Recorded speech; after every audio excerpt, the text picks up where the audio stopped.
Most of what you do every day is not you in any way.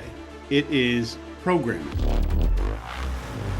Its scripts are written in blood and fear and battles and horrible things that our ancestors went through, and this ancient mammalian code that's still running in that little piece of software that you inherited. Hacking the emotional tripwires that are kind of hiding in plain sight. They're built into every human being from birth. This is why we're born with 7 facial expressions. On day 1, we have facial expressions and all kinds of these inherited scripts from our ancestors. And these are the scripts that, once they're triggered, they bypass human logic. What could happen if you could bypass logic and you could punch this direct line into someone's nervous system and make them feel like you completely get them and understand them before they even really know your name?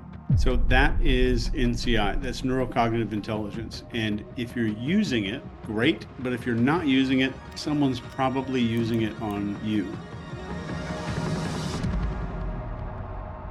You're at a bar. It is midnight. There's neon signs kind of reflecting off the walls and stuff. There's beer on the floor. You're mid-conversation, and instantly somebody says something that gives you goosebumps, or maybe something that pisses you off. You're not actually reacting to their words. You're reacting to a trigger. So let's break down how those triggers inside of our brain actually work. Inside of all human brains is a hierarchy. The closer you can get to the brainstem, the more automatic the behavior becomes. So all I need to do is trigger something automatic in a person that I'm speaking to. The closer you get to the brainstem, the more automatic the behavior becomes. So brainstem, the mammalian brain, that's where our triggers live, all the way down there. It's not in our thoughts. It's not in our beliefs. It's in an impulse level, ancient brain wiring that's kind of designed for survival. And you've probably heard of the FATE model. It stands for focus, authority, tribe, and emotion. That is the map. That is the access key to the mammalian brain. Emotional triggers equal limbic landmines. So when it comes to our limbic system, our emotional triggers are limbic landmines. They can be good or bad. They can be helpful or not helpful. So these triggers detonate these little automatic, completely automated scripts like, I don't belong, I'm not safe, or maybe finally someone sees me for me. So each one of those scripts is a backdoor into somebody's behavior. And if you can find those scripts in a human being, you're automatically in, because the behavior is automated and not a decision or a choice. So you're talking about automating here a behavior instead of getting someone to decide to perform a behavior. How do we find these scripts in a person? To do this, let me introduce you to trigger mapping. So trigger mapping is all about listening for emotional heat. So listen for loaded adjectives and metaphors. Those are the biggest ways to detect this. You hear somebody say, that relationship just crushed me, or I just felt completely invisible. They're giving you keys.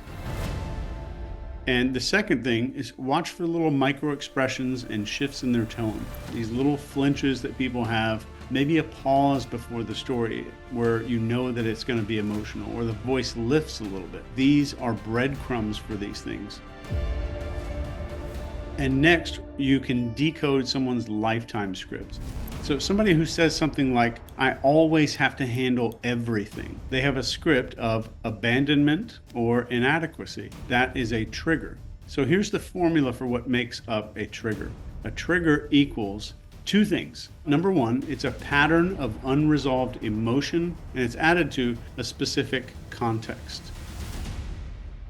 So now how do we hack that? So once you spot a trigger, you insert the wedge. And the wedge, when you get into way more advanced versions of all of this, is called the safe haven trigger.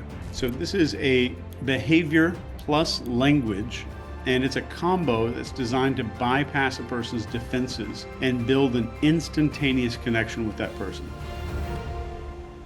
You name their experience before they can do it. So you might say something like, I may be wrong, but you probably feel like nobody ever sees the real effort that you're putting in. Step 2, reframe it as valuable. And that tells me that you're the kind of person who carries more than their share, but you do it quietly.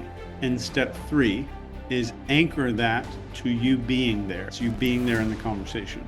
And you say, you're not going to get that here. You can completely relax. This space is completely different. This is just a whole nother level. I can promise you that. So what this does is it creates a limbic system permission slip. So you become the exception to every experience they've ever had that felt unsafe. What does the permission slip do? It makes you the exception to all their experiences that they've had throughout their life that felt unsafe. Influence automatically begins. It doesn't decide to begin, which means that the real connection begins by default.